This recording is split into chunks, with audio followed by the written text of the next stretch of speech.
أعوذ بالله من الشيطان الرجيم بسم الله الرحمن الرحيم أفحسبتم أنما خلقناكم عبثا وأنكم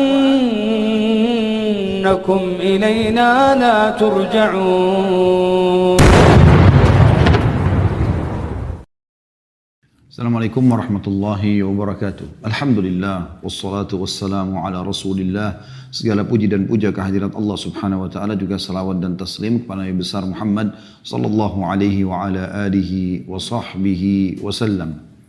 Kita membahas tentang kumpulan doa sesuai dengan Al-Qur'an dan Sunnah.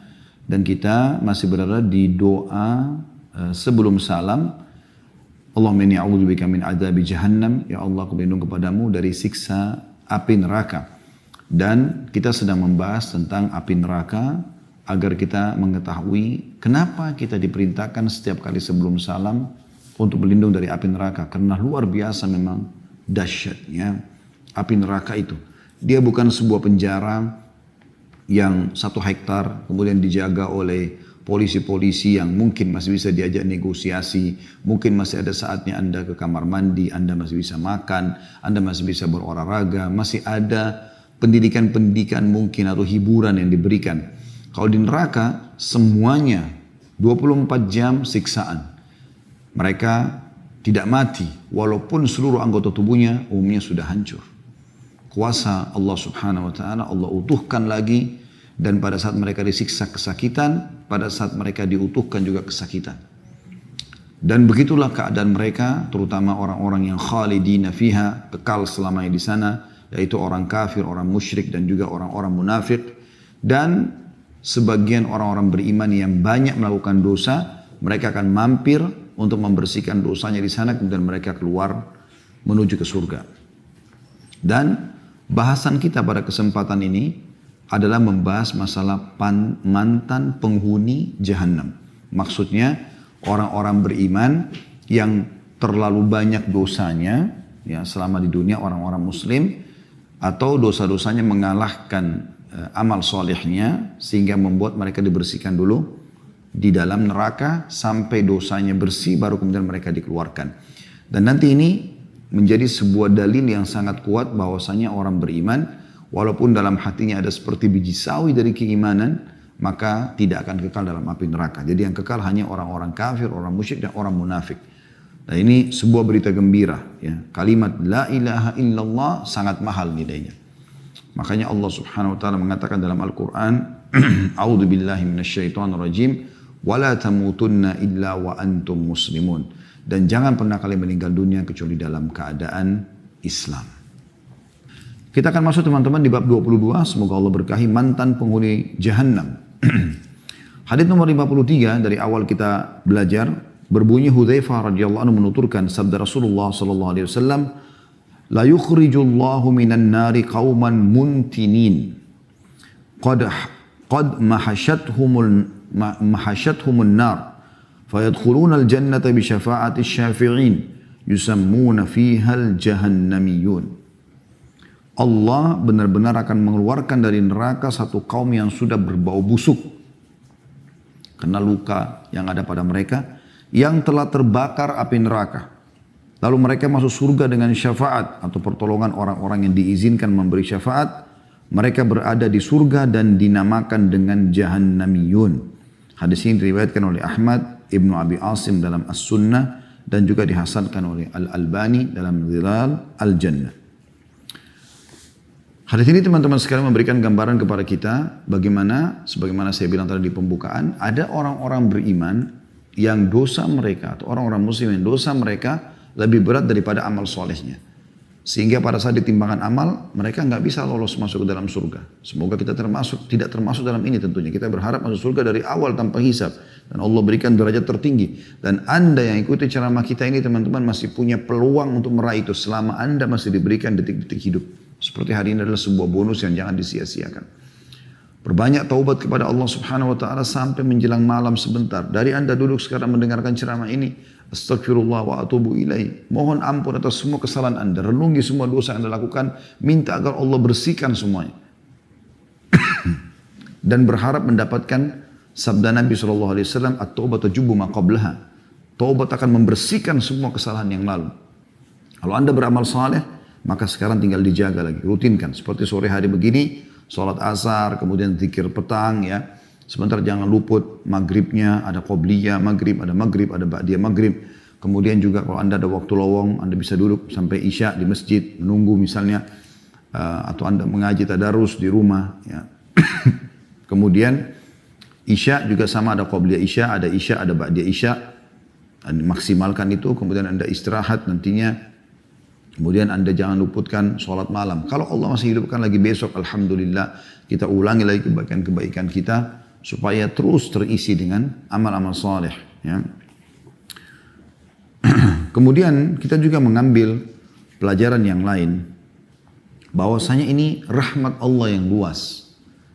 Bagaimana Allah Subhanahu wa taala dengan rahmatnya yang Allah sendiri mengatakan wa rahmati qad ghalabat ghadabi dalam hadis qudsi ya.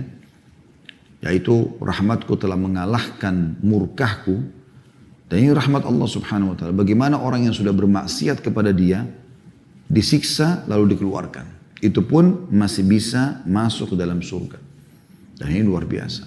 Kesuksesan yang sebenarnya saudaraku seiman adalah firman Allah Subhanahu wa taala. A'udzu billahi minasyaitonir rajim, faman zuhziya 'anil nari wa udkhilal jannata faqad faz. Wa mal hayatud dunya illa mata'ul ghurur. Siapa yang berhasil diselamatkan dari neraka lalu dimasukkan ke dalam surga, dia telah menang, beruntung. Dia telah berhasil, dia telah sukses. Dan ketahuilah kehidupan dunia ini hanya ya, sesuatu yang menipu saja. Kalau orang, teman-teman sekalian di dunia, selalu tolok ukurnya, kalau Anda muslim tapi Anda pegangan seperti orang-orang kafir, targetnya adalah dunia saja.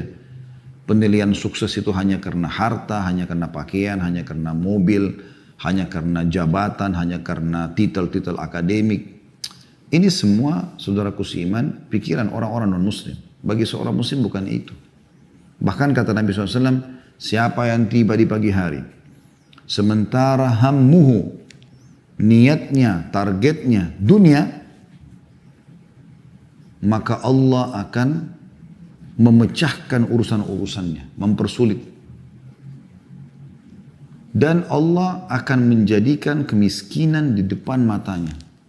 Serta tidak akan datang kepada dia dari dunia kecuali yang sudah dicatatkan saja.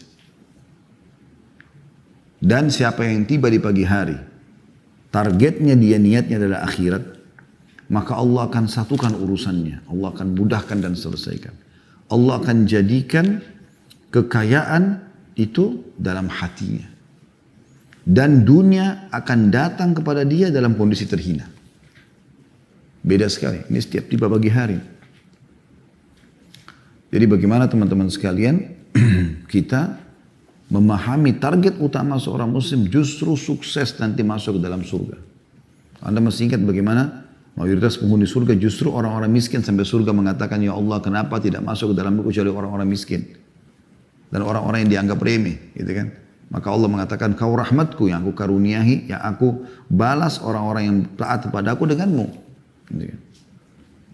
Bukan berarti orang kaya tidak masuk ke dalam surga. Masuk ke dalam surga. Abu Bakar orang kaya. Abdurrahman bin Auf orang kaya. Utsman bin Affan orang kaya. Nabi SAW sendiri juga termasuk orang yang punya kemampuan. Beliau punya harta dari harta rampasan perang yang Allah SWT mudahkan buat beliau dari Khaybar. Gitu kan? Dan dari peperangan-peperangan yang lain. Sallallahu Alaihi Wasallam. Tapi beliau lebih suka hidup sederhana. Sallallahu Alaihi Wasallam. Jadi target kita bukan itu. Tapi bagaimana teman-teman semua yang di benak kita ini, kita selamat dari neraka di hari kiamat nanti. Karena sesuatu pemandangan yang sangat menakutkan. Api yang bergejolak besar, gitu kan. Sampai sebagian salafus saleh dari tabi'in, mereka kalau lihat gejolak api, mereka sampai mengulang-ulangin ayat Al-Quran. Sami'u laha tagayjuzan wa dhafira. Kalau dilihat ke neraka itu maka didengarkan suara gemuruhnya dan letupan-letupannya. Maka mereka mengulang-ulangi sampai mereka pingsan. Karena takutnya dengan api neraka itu. Dan takut dengan apa yang Allah perintahkan kita untuk takut adalah berarti takut kepada Allah. Bukan seperti pemahaman sebagian orang, oh kalau kita takut pada neraka berarti kita bukan takut kepada Allah. Tidak, yang suruh takut pada neraka kan Allah. Dalam surah At-Tahrim kan Allah mengatakan, itu surah nomor 66 ayat 6 kan. A'udzubillahi minasyaitonirrajim. Ya ayyuhalladzina amanu qu anfusakum wa ahlikum nara. Hai orang beriman, selamatkan dirimu. Artinya kau harus takut dari api neraka. Yang bahan bakarnya manusia dan batu. Waquduhan nasu wal hijarah, gitu kan. Al-ayat. Jadi memang kita harusnya khawatir dengan neraka tersebut dan bagaimana surga menjadi target utama kita. Subhanallah, orang kalau jadikan surga target utamanya, dia akan jadi orang baik. Karena untuk ke surga semua amal-amal baik kan. Jujur, amanah, tanggung jawab, berbakti sama orang tua, berbuat baik sama orang. Apalah ya, silaturahim keluarga, jenguk orang sakit, ziarah kubur. Semua kebaikan-kebaikan. Dan untuk menjadi ahli neraka, ya semua pelanggaran-pelanggaran yang memang juga secara fitrah manusia tidak suka. Memukul, mencuri, menghina, memfitnah, menggunjing. Ya. Kemudian yang ketiga yang kita bisa ambil dari hadis adalah bagaimana mereka masuk ke dalam surga dengan syafaat. Orang-orang yang Allah izinkan untuk memberikan syafaat. Dan ini sudah kita singgung pada pertemuan-pertemuan kita yang lalu. Para nabi-nabi memberikan syafaat, para malaikat memberikan syafaat, orang-orang saleh memberikan syafaat. Anda pun bisa memberikan syafaat kalau memang amal soleh Anda banyak. Jadi kita bisa menolong orang-orang yang kita cintai untuk bisa masuk dalam surga bersama kita. Yang terakhir, yang keempat adalah yang kita bisa ambil pelajaran bagaimana mereka di sini mendapatkan julukan Juhannamiyun. Ya, atau kurang lebih terjemahannya seperti judul ini, mantan penghuni Jahannam. Dan nanti di surga orang akan tahu, oh ini pernah lolos masuk ke neraka nih. Atau ini pernah masuk neraka lalu lolos masuk ke dalam surga. Cuman di surga nggak ada lagi kayak di dunia. Orang ngolok-ngolok, nggak ada lagi. Hatinya orang sudah bersih semuanya. Malah ahli surga itu gembira melihat saudara-saudaranya ini masih ada yang bisa diselamatkan masuk ke dalam surga. Karena itu luar biasa keberuntungannya. Ya, kalau tidak bisa diselamatkan itu luar biasa. Anda masih ingat dulu bagaimana kita membahas salah satu bab tangisan dan jeritan ahli neraka. Mereka sampai memanggil para malaikat penjaga neraka dan tidak dijawab. Sekian ratus tahun. Setelah dijawab pun malaikat mengatakan kalian akan di situ, tidak ada negosiasi, percuma gitu. Maka mereka memanggil Tuhan mereka Allah SWT, Allah yang sifatnya Ar-Rahman, Ar-Rahim, Maha Pengasih, Maha Penyayang, tapi sama mereka Allah tidak gunakan sifatnya kecuali Al-Jabbar yang Maha Perkasa, Syadidul Iqab, berat siksaannya. Allah tidak menjawab mereka seumur dunia. Allahu a'lam berapa miliar tahun. Setelah itu pun Allah mengatakan ikhsa'u fiha wa la tukallimun. Kalian kekal dalamnya, terhina, ya, dan jangan pernah bicara sama aku. Maka kata Nabi SAW, mereka pun akhirnya menyesal, menangis, dan air mata mereka kalau diletakkan di atasnya kapal laut, maka kapal laut itu bisa ya, mengalir, berjalan di atas air mata mereka. Dan mereka akan menangis sebagai pengganti keluarnya air mata, darah. Ini kenapa teman-teman sekalian? Gara-gara pelanggaran-pelanggaran agama. Kalau Anda tidak ke diskotik, tidak ke karaoke, tidak ke bar, tidak mabuk-mabukan, tidak narkotika. Kenapa? Matanya buta, telinganya copot? Enggak kan? Lalu kenapa Anda harus lakukan? Anda bisa minum susu, minum madu, Anda bisa interaksi biologi sama pasangan yang halal, Anda bisa janjian di majelis taklim, Anda bisa janjian buka puasa bersama. Banyak amal soleh yang bisa kita kerjakan. Hadis selanjutnya nomor 54. Imran ibn Husain radhiyallahu anhu menuturkan sabda Nabi SAW, yakhruju qaumun minan nari bi syafaati Muhammadin sallallahu alaihi wasallam fayadkhuluna al-jannata yusammuna al-jahannamiyun atau jahannamiyin. Satu kaum akan keluar dari neraka dengan syafaat Muhammad sallallahu alaihi wasallam. Lalu mereka masuk surga dan mereka diberi nama Jahannamiyun. Hadis ini riwayat Bukhari jilid 11 halaman 418 ya. Dan juga Tirmidzi jilid 4 halaman 114. Jadi mirip dengan tadi ya. Tapi di sini ada tambahannya adalah mereka keluar dengan syafaat Nabi Muhammad SAW. Tapi sudah kita jelaskan syafaat itu bisa dari ada Allah SWT memberikan syafaatnya. Ini syafaat yang paling luar biasa karena dari sang pencipta Allah. Kemudian syafaat para malaikat, syafaat para nabi-nabi, kemudian orang-orang saleh. Hadis selanjutnya nomor 55 dari awal kita belajar masalah neraka ini. Semoga Allah selamatkan kita darinya. Anas bin Malik radhiyallahu anhu mengatakan, aku mendengar Rasulullah SAW bersabda, aku adalah manusia pertama yang dibangkitkan dari bumi pada hari kiamat. Ini kata Nabi SAW. Karena kan kita semua wafat, masuk di kuburan. Jadi yang pertama dikeluarkan dari bumi tersebut adalah Nabi SAW. Dibuka kuburannya. Wa idal kuburu bu'thirat. Pada saat kuburan itu kami buka. Keluar semua penghuninya. Dan ini bukan untuk membangga-banggakan. Ini bukan karena kesombongan kata Nabi SAW. Cuma menginformasikan kalau aku ini adalah manusia pertama yang akan dibangkitkan. Aku diberi puji-pujian dan ini bukan juga untuk membangga-banggakan. Maksudnya puji-pujian kepada Allah yang tidak diberikan pada orang lain. Dalam hadis syafaat seperti itu. Nabi SAW sujud depan atau di bawah arsy-Nya Allah, singgasana Allah, lalu beliau mengatakan, aku diberikan puji-pujian sama Allah yang belum pernah diajarkan kepada siapapun di antara hambanya. Kemudian, aku adalah sayyid atau penghulu manusia pada hari kiamat. Semua manusia di bawah atau di belakang Nabi Muhammad SAW. Termasuk para nabi-nabi yang lebih tua daripada beliau. Semasa di dunia tentunya. Aku orang pertama yang masuk surga pada hari kiamat. Dan ini bukan untuk membangga-banggakan. Bukan kesombongan. Tapi memang ini informasi wahyu yang harus aku sampaikan. Aku mendatangi pintu surga seraya memegang pegangannya. Ya. Maka mereka bertanya, siapakah ini? Aku menjawab, aku adalah Muhammad. Para malaikat pun membuka pintu untukku. Lalu aku masuk, ternyata aku menjumpai Al-Jabbar, Allah yang Maha Perkasa di hadapanku. Maka aku bersujud kepadanya. Dia mengatakan, angkat kepalamu wahai Muhammad, bicaralah, maka pembicaraanmu didengarkan. Katakanlah, maka perkataanmu diterima. Mintalah syafaat, maka syafaatmu diperkenankan. Aku pun mengangkat kepalaku, lalu aku mengatakan, umatku, umatku wahai Rabb.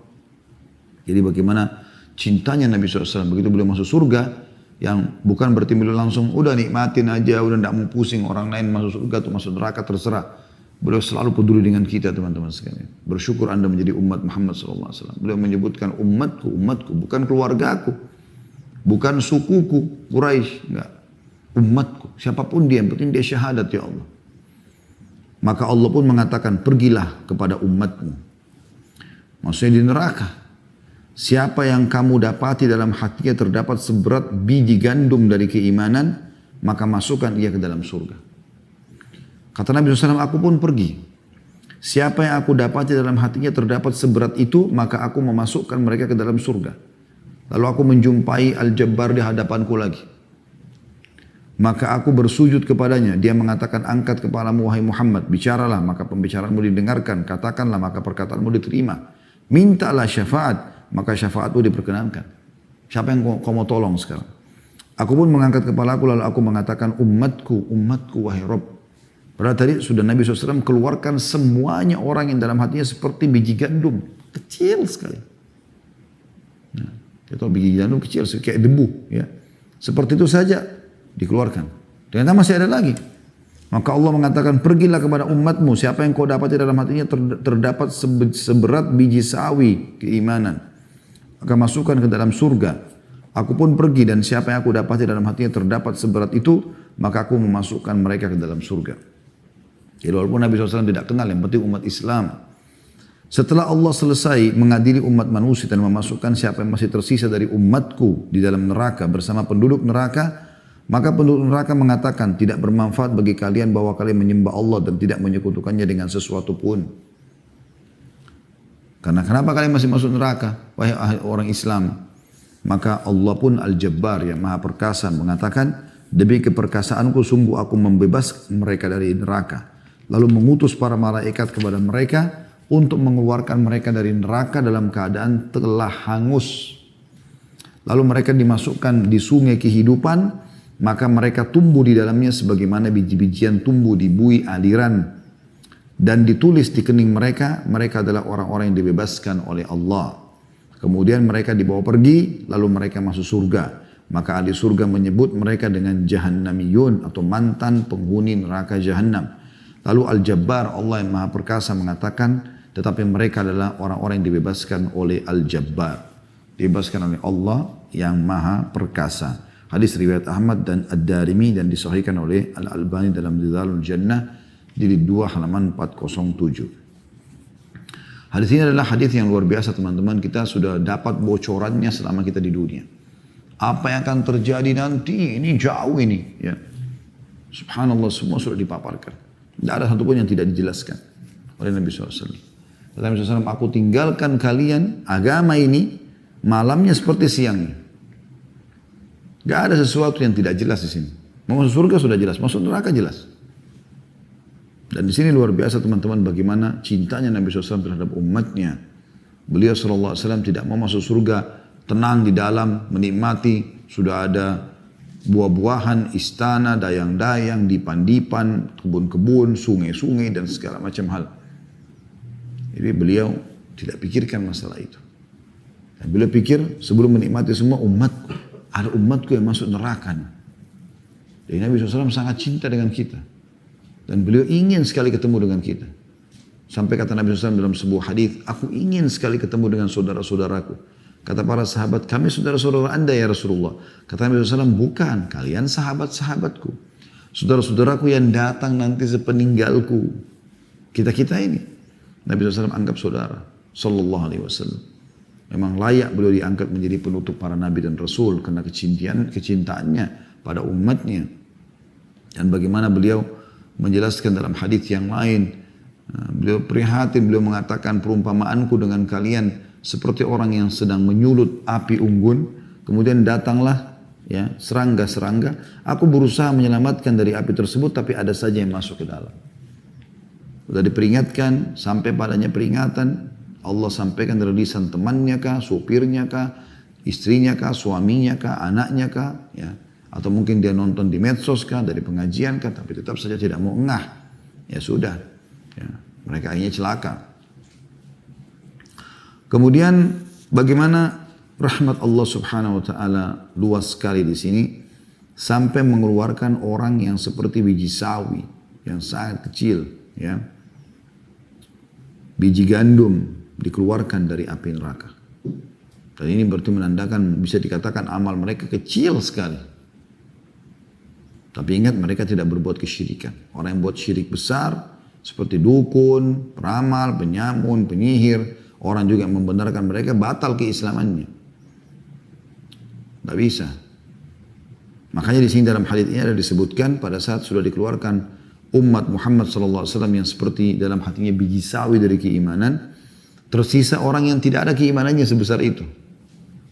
Karena lebih kecil lagi amal solehnya. Maka ahli neraka dari orang-orang kafir mengatakan, enggak bermanfaat iman kalian kepada Allah dan kalian tidak menyekutukannya dengan sesuatu. Nah, berarti ada bahasa menyekutukannya. Kapan anda berbuat kesyirikan, apalagi syirik besar, percuma. Tidak dapat yang ini. Gitu. Jadi ini usatul mu'minin, orang-orang beriman tapi masih melakukan perbuatan dosa. Dan mereka tidak merusak tauhidnya. Nah dikeluarkan nanti karena Allah SWT mendengar perkataan orang-orang kafir itu, Allah mengatakan demi keperkasaanku aku keluarkan mereka dari api neraka. Maka dikeluarkan semua orang-orang muslim dari api neraka, tidak satu pun tersisa. Tetapi dikatakan sementara mereka dalam keadaan telah hangus. Makanya teman-teman kalau ada yang anda dengar mengucapkan atau mungkin ada di antara anda pernah mengucapkan, enak dong jadi muslim, gak apa-apa deh kalau kita buat dosa aja, Tuhan nanti juga masuk surga. Ini kebodohan. Dia belum tahu bagaimana dahsyatnya disiksa di neraka dan dia belum tahu ya berapa lama dia akan disiksa. Karena potongan hadis ini sudah cukup dikatakan dan Allah pun mengutus para malaikat yang mengeluarkan mereka dari api neraka dalam keadaan telah hangus. Ya. Bukan dikatakan dalam keadaan mereka misalnya terlilit api atau tersengat atau mungkin terluka kecil, enggak. Hangus artinya sudah terbakar belang. Lalu kemudian mereka dikeluarkan. Kemudian pelajaran lain juga kita lihat mereka akan ditaruh di sungai kehidupan. Dan ini sudah pernah kita singgung pada pertemuan-pertemuan yang lalu. Ada sebuah sungai Allah letakkan di depan surga khusus dikenal dengan Nahrul Hayat atau sungai kehidupan, di mana orang-orang mantan ahli neraka ini karena mereka luka-luka gitu kan, tentu kita tahu bagaimana orang yang habis disiksa Hangus lagi di sini dikatakan. Mereka belang-belang, luka-luka segala macam. Maka mereka ditaruh di sungai kehidupan tersebut. Lalu ahli surga ikut memercikan air. Ya, karena gembira saudara-saudaranya masih bisa selamat. Sampai mereka tumbuh. Kata Nabi SAW seperti biji-bijian yang ada di saluran air. Dalam riwayat lain dikatakan, tidakkah kalian lihat yang kena cahaya kekuning-kuningan, cahaya matahari yang tidak kena itu kehijau-hijauan, dan sangat lemah. Nah seperti itu keadaan mereka. Kemudian juga yang terakhir kita ambil dari hadis ini adalah bagaimana Allah Subhanahu wa taala mengubah nama mereka yang tadinya jahannamiyun atau mantan penghuni neraka, diganti oleh Allah Subhanahu wa taala dikatakan utaqaul jabbar, riwayat lain utaqaur rahman. Mereka adalah orang-orang yang diselamatkan oleh zat yang maha perkasa atau maha pengasih. Hadis selanjutnya di 56, Zaid al-Faqir mengatakan kami berlalu di Madinah. Ternyata Jabir bin Abdullah radhiyallahu anhu menuturkan hadis dari Rasulullah SAW pada satu kaum dengan duduk bersandar pada tiang. Jadi Jabir bin Abdullah sedang menceritakan. Ternyata ia menyebutkan tentang jahannamiyun atau orang-orang mantan neraka jahannam tadi. Maka aku mengatakan kepadanya, wahai sahabat Rasulullah, apakah yang anda ceritakan ini? Sedangkan Allah Subhanahu wa taala berfirman, Rabbana innaka man tudkhilin nara faqad akhzaita wa ma lidh-dhalimin min ansar. Ya Rabb kami, sungguhnya barang siapa yang kau masukkan ke dalam neraka maka sungguh telah engkau hinakan ia. Surah Al-Imran 192. Kemudian dalam surah Sajdah ayat 20 juga Allah berfirman, a'udzubillahi minasyaitonir rajim. Kullama aradu an yakhruju minha u'idu fiha. Setiap kali mereka hendak keluar daripadanya, mereka dikembalikan lagi ke dalamnya. Lalu apa yang akan anda katakan? Kata tabi'in ini Zaid al-Faqir kepada Jabir bin Abdullah, sahabat Nabi radhiyallahu anhuma, dia dan ayahnya sahabat. Maka kita mengatakan radhiyallahu anhuma. Lalu Jabir mengatakan kepada Zaid al-Faqir, apakah kau membaca Al-Quran? Zaid mengatakan iya. Lalu Jabir bertanya lagi, apakah kamu mendengar tentang maqam atau dalam kurung kedudukan Muhammad SAW yang untuknya Allah mengutusnya? Aku menjawab iya. Lalu Jabir mengatakan, itulah maqam Muhammad SAW yang terpuji, yang dengannya Allah mengeluarkan siapa yang bakal dikeluarkan. Kemudian ia menggambarkan pemasangan sirat dan berlalunya manusia di atasnya. Lalu Zaid al-Faqir mengatakan, aku khawatir bila aku tidak menghafal itu. Cuma ia menyangka bahwa satu kaum akan keluar dari neraka setelah mereka berada di dalamnya. Yakni mereka keluar seolah-olah hitamnya sumsum. Kemudian mereka memasuki sungai dari sungai-sungai surga. Lalu mandi di dalamnya, lantas mereka keluar seperti kertas. Hadis riwayat Muslim, jadi 3 halaman 50.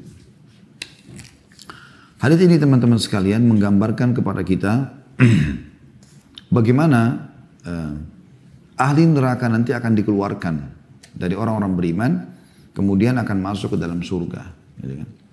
Dan ini bisa keluar karena syafaat atau pertolongan, termasuk pertolongan Nabi Muhammad sallallahu alaihi wa ala alihi wa sahbihi wasallam.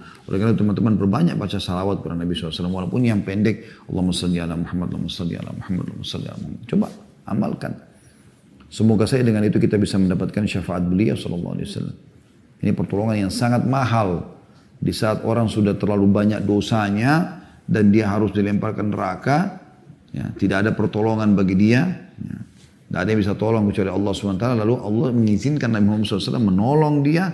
Ya, tentu karena adanya ya, hal yang berhubungan yang sangat baik antara dia sama Nabi SAW. Walaupun Nabi menyelamatkan siapa saja, tapi kalau anda coba membaca salawat lebih kepada Nabi SAW, maka itu sangat baik. Karena itu kata Nabi SAW. Siapa yang membaca salawat padaku, maka dia akan mendapatkan syafaatku. Gitu kan? Nah, ini termasuk hal yang jangan disia-siakan, terutama di hari Jumat. Terutama di hari Jumat. Baik, kita akan masuk teman-teman lanjutannya di bab 23. Tentang azab untuk orang yang amalnya bertentangan dengan ucapannya. Jadi dalam Islam kita dianjurkan kalau kita mengajarkan pada seseorang, baik itu mengerjakan sebuah perintah, kita usahakan mengamalkan dulu. Ya. Dan usahakan istiqamah. Kalau itu bukan sebuah perintah yang rutin harus, Anda bisa kerjakan walaupun sekali seumur hidup. Gitu kan. Yang penting Anda sudah kerjakan, baru Anda ajarkan kepada orang. Begitu juga pada saat melarang melakukan satu perbuatan salah, Anda juga usahakan menjadi orang yang pertama meninggalkannya. Kalau Anda terjerumus, Anda segera kembali. Gitu kan. Karena rahmat Allah luas, Allah akan bisa maafkan. Nah ini poin penting yang harus kita garis bawahi ya. Makanya Imam Malik rahimahullah pernah ditanya tentang hukum bebasin budak. Beliau tidak langsung menjawab. Beliau tunggu sekian lama, kemudian setelah lewat sekian banyak ya, hari-hari berlalu, lalu beliau menanyakan, siapa yang bertanya kepada saya beberapa waktu yang lalu tentang hukum pembebasan budak? Ada orang yang bertanya, situ murid beliau angkat tangan saya. Maka Imam Malik menjelaskan panjang lebar tentang keutamaan-keutamaannya. Setelah itu orang itu bertanya, wahai Imam, kenapa Anda baru jawab? Saya tunggu dari itu hari. Kata Imam Malik rahimahullah, karena saya mengumpulkan uang dulu untuk beli budak dan saya bebaskan, baru saya ajarkan kepadamu. Jadi ini termasuk poin yang harus diperhatikan baik-baik. Ya. Judulnya bab 23 ini, azab untuk orang yang amalnya bertentangan dengan ucapannya. Beliau mengangkat dalil pertama adalah surah Al-Baqarah ayat 44 yang berbunyi, Allah berfirman subhanahu wa ta'ala, A'udhu billahi minasyaitonir rajim, Ata'muruna an-nasa bil birri wa tansawna anfusakum wa antum tatluna al-kitab, afala ta'qilun. Mengapa kamu suruh orang lain mengerjakan kebaikan, sedangkan kamu melupakan diri atau kewajibanmu sendiri. Padahal kamu membaca Al-Quran, Alkitab, maka tidakkah kamu berfikir? Allah SWT menghardik di sini. Orang-orang yang, ayo sholat, ayo puasa, tapi dia sendiri nggak kerjakan. Dan subhanallah memang di alam dakwah ini, di alam nasihat ya, untuk mengejar pahala-pahala yang Allah janjikan dalam mengajarkan kepada orang kebaikan, beda teman-teman. Efeknya beda antara praktisi dengan bukan praktisi. Kalau Anda mengerjakan sholat malam, lalu Anda ceramah tentang sholat malam, pasti berefek kepada orang yang Anda sedang sampaikan. Karena Anda praktisi, Allah berkahi.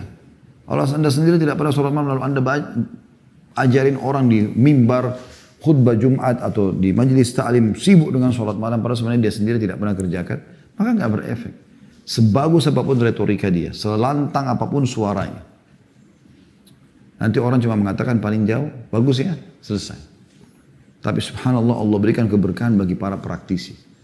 Kalau Anda bersedekah dulu, baru Anda ajarkan kepada orang, itu luar biasa. Luar biasa. Ya. Selanjutnya beliau juga mengangkat Al-Kahfi 103 sampai 104. A'udzu billahi minasyaitonir rajim. Qul hal nunabbi'ukum bil akhsarina a'mala alladziina dhalla sa'yuhum fil hayatid dunya wa hum yahsabuna annahum yuhsinuna sun'a. Katakanlah, apakah akan kami beritahukan kepadamu tentang orang-orang yang paling merugi perbuatannya, yaitu orang-orang yang telah sia-sia perbuatannya dalam kehidupan dunia ini, sedang mereka menyangka bahwa mereka berbuat sebaik-baiknya. Jadi di sini orang yang rugi adalah orang yang tahu ngajarin orang tapi dia sendiri tidak mengerjakan. Termasuk dalam hal ini teman-teman sekalian ya, kaidah sederhana, kalau ada peluang mengerjakan sebuah amal soleh, Anda kerjakan dulu baru aja orang. Maksudnya adalah jangan biarkan orang lain meraih pahala itu Anda sendiri tidak. Saya pernah kasih contoh tuh dalam bab sholat misalnya saf pertama. Saya masih bingung dengan orang yang selalu mengatakan silakan pak, silakan pak. Kurang lebih mungkin sepekan yang lalu saya pernah sholat subuh di masjid dekat rumah. Alhamdulillah pada saat itu ada satu tempat kosong. Sebenarnya penuh saf pertama, saya sedikit telat turun. Dan ada orang berdiri, pengurus masjid, lalu saya maju di situ. Alhamdulillah dapat saf pertama. Nah ini masjid memang bukan saya jadi imam, karena ada masjid yang lain ya, yang saya jadi imam. Ini kebetulan saya lagi nginap di sana, dan ini ada imam sendiri. Kemudian pada saat iqamah, imamnya maju, ada 1-0. Subhanallah di belakang saya itu ada 2 orang bapak, yang benar-benar apa yang saya bahasakan ini saya lihat depan mata sendiri. Silakan pak, silakan pak, silakan. Saling mempersilakan untuk meraih pahala saf pertama. Padahal kata Nabi SAW, Allah dan malaikatnya mengucapkan salam ya, kepada orang yang berada di saf-saf pertama. Kenapa Anda persilakan orang lain yang masuk? Kenapa Anda nggak masuk dulu? Kalau ada masih lowong, Anda persilakan orang lain. Ada orang lain minta bantuan, kenapa bukan Anda yang bantu? Baru kemudian Anda persilakan orang lain. Juga contoh yang lain mungkin yang perlu kita jadikan sebagai pelajaran. Saya melihat kadang-kadang ada orang di antara kita yang Sering kali melihat temannya melakukan satu perbuatan baik, sebenarnya dia juga bisa melakukan, tapi dia tidak mau ikutan. Misal contoh, Anda lagi di mobil sama teman bersebelahan. Ada orang miskin ketuk pintu mobil, kaca mobil. Lalu Anda mau niat keluarkan uang misalnya 5.000 atau 10.000 rupiah. Tiba-tiba teman Anda yang bawa mobil keluarkan juga uang. Umumnya apa yang terjadi? Kita batalkan niat untuk bersedekah karena kita pikir teman kita sudah kasih. Kenapa akhi dan ukhti? Kenapa kita biarkan hanya dia mendapat pahala? Kenapa Anda nggak titipkan sekalian ini dari saya? Kalaupun Anda berikan lebih besar daripada teman Anda itu. Kenapa melihat orang meraih surga dan derajat-derajat yang tinggi dan Anda tidak mendapatkannya? Harus direnungi masalah ini. Kemudian setelah mengangkat dua ayat tadi, ya, yaitu Al-Baqarah 44 dan juga Al-Kahfi 103 sampai 104, belum mengangkat sebuah hadis yang sahih riwayat Bukhari jilid 6 halaman 331 dan Muslim jilid 18 halaman 117. Dari hadis yang diriwayatkan Usama bin Zaid radhiyallahu anhuma, dia dan ayahnya sahabat, beliau mengatakan, aku mendengarkan Rasulullah sallallahu alaihi wasallam bersabda, yuja'u birrajuli yaumal qiyamah fayulqa finnari fatandaliku aktabuhu finnar fayaduru kama yadurul himaru biraha fayajtami'u ahlun nari alaihi fayakulun ay fulan ma sya'nuk alaysa kunta ta'muruna bil ma'rufi wa tanhana 'anil munkar qala kuntu amurukum bil ma'rufi wa la atih wa anhaakum 'anil munkari wa atih. Seseorang akan didatangkan kata Nabi SAW pada hari kiamat lalu dilemparkan ke dalam neraka. Semoga Allah selamatkan kita dari golongan seperti ini. Sehingga ususnya keluar dalam neraka tersebut karena panasnya. Ia lalu berputar-putar seperti keledai berputar-putar di porosnya. Maka ahli neraka berkumpul di hadapannya seraya mengatakan, wahai fulan, ada apa denganmu? Apanya ada sebagian ahli neraka kenal orang ini siapa? Ada apa dengan kamu? Maksudnya kenapa kau bisa masuk ke dalam neraka ini? Bukankah kamu dulu di dunia memerintahkan kepada kami pada kebaikan dan mencegah kami dari kemungkaran? Sholatlah, jangan riba lah. Suruh perintah ibadah, larang kemungkaran. Ia menjawab, iya, aku memerintahkan kalian pada kebaikan, sedangkan aku tidak mengerjakannya. Dan aku melarang kalian dari kemungkaran, sedangkan aku melakukannya. Ini pelanggaran yang besar sekali. Mengingatkan orang tapi kita tidak melakukannya. Jadi lakukan. Kita harus bersaing positif dengan orang-orang teman-teman sekalian untuk yang mendapatkan surga yang sangat luas. Dan juga kita selamatkan diri dari api neraka.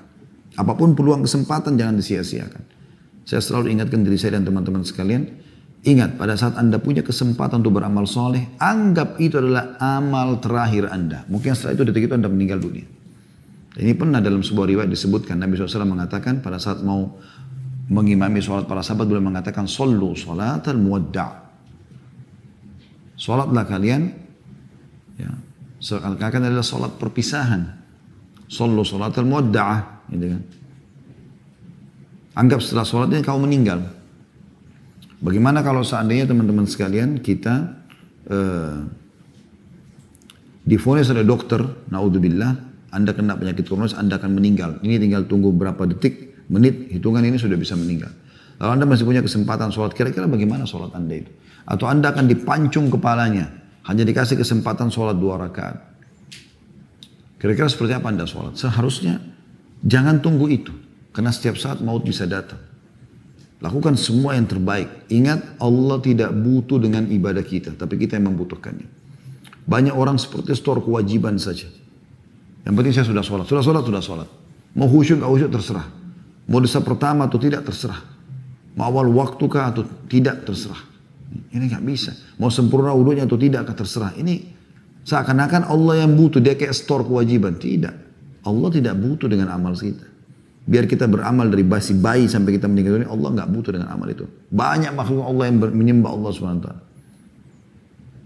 Ghaniyun anil alamin Allah itu. Allah itu nggak perlu sama siapapun dari alam semesta ini. Yang butuh amal itu adalah kita sendiri. Makanya teman-teman, kalau lagi sholat, lagi puasa, lagi sedekah, lagi baca Quran, lagi apa, maksimalkan. Dan yakini dalam hati kita, tanamkan di benak kita kalau itu adalah amal saya yang membutuhkannya. Bagaimana sih kalau kita membeli sesuatu atau mengejar sesuatu yang kita tahu itu sebenarnya kita akan pakai. Misalnya kita membeli makanan, kita nggak mungkin beli makanan yang sudah terpotong-potong. Kita berusaha cari makanan yang paling bagus, kemasan yang paling bagus, karena kita pikir untuk buat diri kita sendiri. Seperti itu sebenarnya amal-amal itu akan berbentuk nanti. Di kuburan akan berbentuk seperti makhluk yang menemani kita. Di akhirat akan ditimbang oleh Allah Subhanahu Wa Taala. Dan di surga akan menyebab tingginya derajat. Ya, maka jangan disia-siakan. Kita akan tutup teman-teman sekalian dengan bab ke-24. Yaitu tentang masalah panas yang sangat karena luapan Jahannam.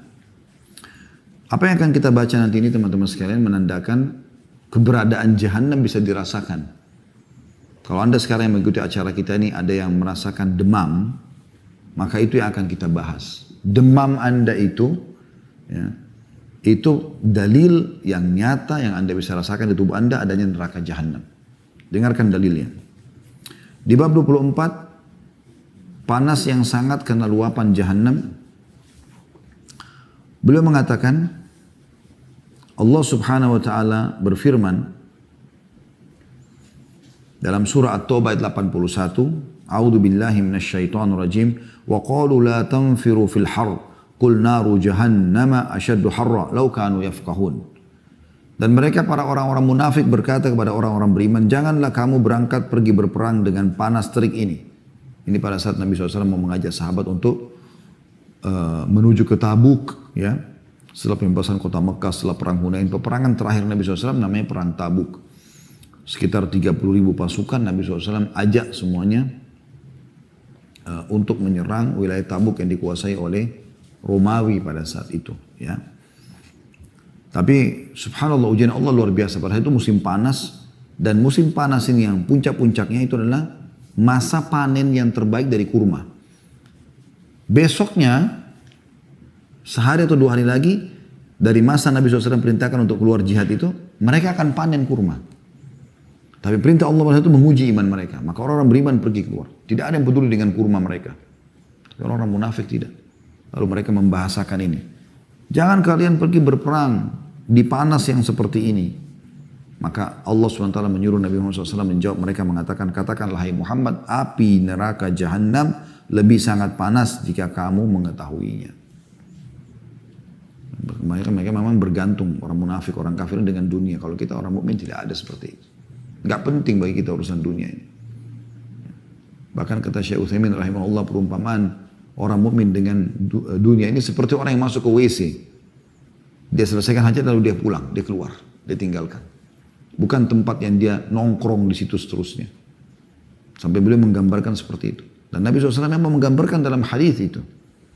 Kepada seorang sahabat yang Nabi SAW tanya, apa makanan dan minumanmu? Dia mengatakan, daging dan susu ya Rasulullah. Makanannya daging, minumannya susu. Ini dianggap yang paling eksklusif di makanan manusia lah ya. Sehat dan bagus lah gitu ya. Kemudian kata Nabi SAW, setelah itu akan jadi apa? Maka kata orang tersebut akan menjadi yang sudah anda tahu ya Rasulullah. Maksudnya akan menjadi kotoran, tapi beliau dengan santun tidak mengucapkan kotoran di hadapan baginda Nabi SAW. Maka kata Nabi SAW, begitulah perumpamaan dunia. Ya. Dijadikan oleh Allah SWT perumpamaan seperti kotoran yang keluar dari tubuh manusia. Dunia ini sebentar. Kita akan tinggalkan. Makanya kata Sa'id bin Musayyib rahimahullah, aku telah bertemu dengan satu kaum, maksudnya para sahabat, yang mereka sama sekali tidak pernah merasa rugi kalau kehilangan satupun dari urusan dunia. Mau kehilangan orang dicintai, mau kehilangan anggota tubuhnya, mau dia sampai mati pun terbunuh, hartanya habis disedekahkan, mereka nggak pusing. Karena targetnya sudah akhirat. Dan itu orang beriman yang sejati. Bukan dunia ini target kita. Nabi SAW sudah ingatkan itu. Waktu Nabi SAW lagi sakit keras, para sahabat sudah banyak menangis dalam masjid, maka Nabi SAW keluar pada saat beliau sudah agak sehat, lalu beliau naik semimbar lalu mengatakan, wahai manusia, jangan kalian sedih, karena pertemuan kita yang sebenarnya bukan di sini, di haudku, di telagaku nanti. Sebelum masuk surga kita bisa masuk. Asal sudah timbangan amal kita sudah lolos, kita akan pergi ke haud, minum dari telaga Nabi SAW yang Nabi SAW jelaskan, ya canteng-cantengnya, wadah minumnya itu sejumlah bintang di langit, miliaran jumlahnya. Siapapun yang minum seteguk tidak akan pernah haus selamanya, dan telaga haud ini itu sumber airnya dari surga. Nabi SAW mengingatkan, bukan di sini, tidak usah bersedih. Kita semua akan ketemu kok di sana. Yang penting teman-teman tiketnya sama. Iman dan amal saleh. Kalau Anda rusak itu Anda tidak akan ketemu selamanya sama orang yang Anda cintai. Maka selalu ingatkan, selamatkan istri, suami, anak, selamatkan orang tua, selamatkan saudara, selamatkan teman-teman. Supaya mereka selamat bersama kita masuk ke dalam surga. Karena ini susah, penyesalannya di sana tidak ada gunanya nanti. Kalau di dunia kita masih punya pilihan, menyesal, di penjara, masih bisa kita memperbaiki. Di akhirat kalau sudah kafir, musyrik, munafik, masuk neraka, sama sekali. Sudah kita jelaskan bagaimana tangisan mereka. Allah tidak jawab panggilan mereka, Allah hinakan mereka. Setelah mengangkat firman Allah SWT surah At-Taubah ayat 81, beliau mengangkat hadis Nabi SAW. Dan ini hadis urutan 58 dari awal kita belajar. Bab neraka ini, semoga Allah selamatkan kita darinya. Adalah hadis Abu Hurairah radhiyallahu anhu. Beliau meriwayatkan sabda Rasulullah SAW, tunggulah hingga waktu teduh untuk mengerjakan sholat, karena panas yang sangat itu berasal dari luapan api neraka Jahannam. Hadis riwayat Bukhari, jilid 6 halaman 330, dan Muslim jilid 5 halaman 118. Jadi pernah terjadi di zaman Nabi SAW, pas mereka mau sholat duhur, dan kebetulan masjid Nabi SAW itu tidak ada atapnya. Ya, kalau kita lihat gambaran yang dinukil ya tentang masjid Nabi SAW itu tidak ada atap. Apalagi Madinah memang jarang sekali hujan ya, sesekali hujan gitu ya. Maka terbuka sekali, tidak ada atap di atasnya, cuma ada dinding saja. Nah, satu waktu beliau mau sholat sama para sahabat di siang bolong. Biasanya kalau di Saudi lagi panas-panasnya, waktu kami di sana itu bisa sampai 50 derajat ya, panas sekali. Sampai bibir pecah-pecah, ya telapak tumit, telapak kaki, tangan juga kering ya. Jadi kita rasanya mau keluar tuh malas karena mataharinya panas, udaranya panas gitu ya. Tapi subhanallah pada saat itu Nabi SAW mengatakan, khusus di waktu seperti itu ya, karena panas sekali. Kalau zaman sekarang kan sudah ada AC segala macam. Kata Nabi SAW, tunggu hingga teduh sedikit. Jadi bukan pas di waktu duhur yang puncak-puncaknya panas sekali. Tunggu sebentar, ya, karena sesungguhnya panas yang sangat ini dari luapan api neraka. Berarti kita bisa rasakan, kalau Anda rasakan teriknya matahari yang panas, itu luapan api neraka. Sudah digambarkan oleh Nabi alaihi salatu wassalam. Bagaimana kita nggak perlu tahu masalah itu. Tapi kita sudah dapat bocorannya. Dan ulama mengatakan subhanallah, hampir seluruh ilmuwan yang mengadakan penelitian, baik itu di luar angkasa, baik itu di atas bumi, baik di kedalaman lautan adalah orang-orang ateis. Walaupun mereka Nasrani atau Yahudi, tapi mereka ateis, tidak yakin sama Allah SWT. Allah buat mereka menggali ilmu yang dalam, sampai akhirnya mereka mengadakan penelitian dan mentok di sebuah titik, mereka akan mengatakan ini luar biasa. Artinya memang ini ada penciptanya. Orang beriman tidak butuh itu, karena kita sudah yakin semua. Kuasa Allah subhanahu wa ta'ala. Hadis selanjutnya, hadis nomor 59. Bunyinya dari Abu Hurairah radhiyallahu anhu, beliau meriwayatkan sabda Rasulullah SAW. Neraka mengadu kepada Rabbnya dengan mengatakan, wahai Rabbku, sebagianku memakan sebagian yang lain. Panas ini. Jadi panas sebelah sisi ini membakar panas yang sini. Sini membakar yang sini. Panas. Sebagianku memakan sebagian yang lain. Maka Allah mengizinkan untuknya dengan 2 nafas. Neraka bisa bernafas. Makhluk Allah subhanahu wa ta'ala yang luar biasa. Bukan bangunan seperti penjara kita yang tidak bisa berbicara dindingnya. Neraka bisa berbicara dengan Tuhannya. Allah izinkan bernafas 2 kali. Kata Nabi SAW, nafas di musim panas dan nafas di musim dingin. Sehingga kalian mendapatinya sangat panas dan mendapatinya sangat dingin. Hadis ini diriwayatkan Bukhari jilid 6 halaman 330, Muslim jilid 5 halaman 119. Artinya teman-teman sekalian, mungkin Anda bisa pernah rasakan musim panas yang sangat ya, terutama di wilayah-wilayah memang yang ada ini. Kayak di Saudi, di Madinah dulu itu kami rasakan kalau musim panas, panasnya luar biasa sampai tadi saya bilang antara 45 sampai 50 derajat ya biasanya. Kalau di musim dingin itu dingin sekali, sampai 4-5 derajat ya di waktu-waktu tertentu. Bahkan pernah turun es batu ya, seperti es batu di kota Madinah dulu di zaman kami. Jadi yang seperti ini kita bisa rasakan dan kita bisa kembalikan kepada riwayat Sahih Bukhari Muslim ini. Kalau itu adalah nafasnya neraka Jahannam. Boleh kita tutup teman-teman dengan tadi apa yang saya bahasakan. Di diri Anda sendiri yang Anda rasakan demam ya. Sekarang ini masa transisi biasanya dari musim hujan ke musim panas ya. Ini biasanya banyak orang yang flu, demam, ya umum, demam semua kita pernah rasakan. Diriwayatkan dari Ibnu Umar radhiyallahu anhu sabda Rasulullah SAW, sakit panas yang sangat parah adalah berasal dari luapan jahannam, maka dinginkanlah dengan air. Hadis riwayat Bukhari jilid 6 halaman 330, Muslim jilid 14 halaman 195. Hadis ini teman-teman memberikan gambaran kepada kita bahwasanya demam pun yang kita rasakan itu dari luapan api neraka. Hanya saja kita tidak boleh menghinanya teman-teman. Karena pernah Nabi SAW mendatangi atau melihat seorang sahabiat beliau. Lalu Nabi SAW menanyakan, ada apa dengan kau seperti ini? Kayak orang menggigil. Dia mengatakan, ya Rasulullah demam. Ya. Dan dia mencaci maki demam itu. Kata Nabi SAW, jangan kau caci maki demam itu. Karena sungguhnya demam itu betul-betul menggugurkan dosa-dosa seorang mukmin sebagaimana daun yang gugur dari pohon. Tapi jadi saksi bahasan kita, ternyata kita bisa rasakan panasnya neraka jahanam. Dan kita tutup teman-teman dengan apa yang sudah kita bahasakan pada pertemuan-pertemuan yang sebelumnya ya. Bagaimana neraka jahanam itu bila kita berlindung kepada Allah darinya sehari 3 kali, riwayat lain 7 kali. Maka neraka akan mengatakan, ya Allah, langsung merespon pada saat itu, ya Allah, hambamu fulan berlindung agar tidak masuk ke dalamku, maka selamatkan dia. Dan kata Nabi SAW, tidak ada seorang hamba pun yang memohon surga 3 kali sehari atau 7 kali. Ya, kita lebih baik pilihan 7 kali tentunya.